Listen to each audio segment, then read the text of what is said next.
Here is my Instant Pot, and inside it I've put a little trivet. It's not quite as high as the one that comes with the pot, which the reason I can't use that is because I'm going to be putting a coffee can in. So this is a seal on it, by the way, that's like kind of stuck on it. I can't get it off, but I'm going to have to use a lower trivet, and that's fine. We have a stainless steel, so it won't scratch, and you just sit it at the bottom here and add your coffee can. What are we going to put in it? I will show you in a moment. Now, just as an added buffer, I'm going to be foiling this can, okay, the bottom. I will fold down, okay, I'm doing it like some funny water or whatever, you never know, but I'll add the dough, and then I'll slightly close it on top. I want the steam to stay in as much as possible, so now we're going to add the dough. Now what I went and did is, you can see here that's only about 2 inches below the rim, has added a multi-grain bread, and I purposely did this so that you can see that the bread will indeed rise because of the pressure cooker. Also, it's healthy for you, so it gives it a good color.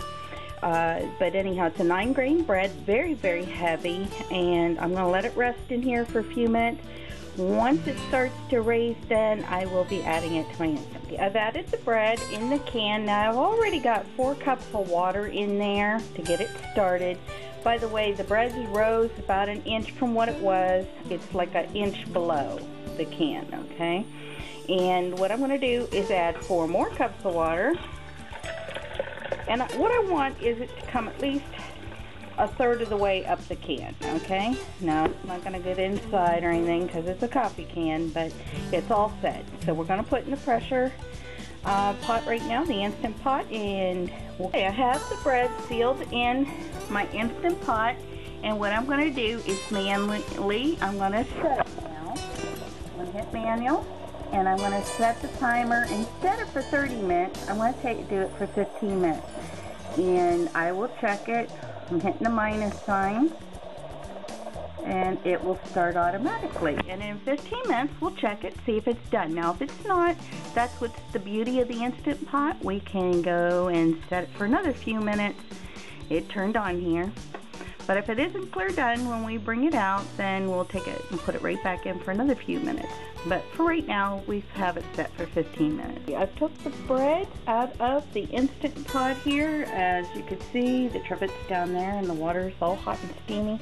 And I've just unwrapped it, and I'm going to take it out of the can here, and we will show you what it looks like all sliced up. It's still a little hot, so I'm going to wait a minute, but we'll show you. So here we have our little, and see how cute it is, our loaf of bread. It stands about, I don't know, probably about 8 inches high, give or take. And I'm about to slice it, and we'll add some butter and honey to it, and you will see how beautiful it looks. Okay, so as you can see, what I did is I cut the bread in half. That way you can see that it definitely is done. And here's a nice slice with some butter on a plate. I'll lift it up a little bit because the sun's in it. And that way you can see for yourself how beautifully that turned out. Of course, I love this with the whole grain bread with pulled pork, or my recipe that I have posted of the barbecue beef recipe. And you put that on, or your favorite butter and honey, make a toast, whatever. Enjoy, and bon appetito.